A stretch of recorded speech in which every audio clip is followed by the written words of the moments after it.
Our next step is going to be adding our learners to the system.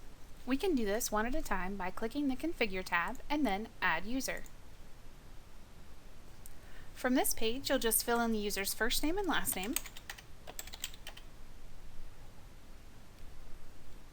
and then you'll need to choose a login for your user. Logins will need to be unique across all of your users, meaning you cannot have two users with the same login. This includes inactive users, since deactivated users' training is preserved along with their login. Lastly, logins must be at least 4 characters long. Next, you'll choose their user type. The Safety Skills LMS has 4 user types. The first is the owner. There can only be one of these per account, and it is generally the person who created the account. This can be changed by one of our representatives if necessary. The owner cannot be added using this feature. Changing owners is something that our customer care team must do.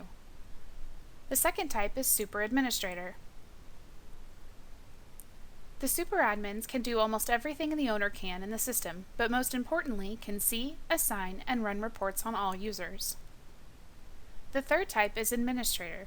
Administrators can only see, assign, and run reports on certain groups that are assigned to them at the discretion of the owner or super admins.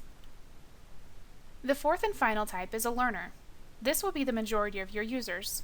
When learners log in, they will only see the My Training tab, and will only be able to see themselves and take training and view sessions that have been assigned to them. Next, you have the option to put them in a group. Groups can be used differently by each account, so we'll go over groups later in this video. Lastly, you'll also have the option to enter an email for your users. Once all of the information is in, if you have entered an email for your user, you can elect to send them a welcome email by clicking this checkbox.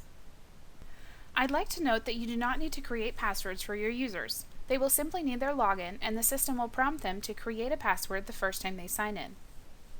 Now we just click Add User.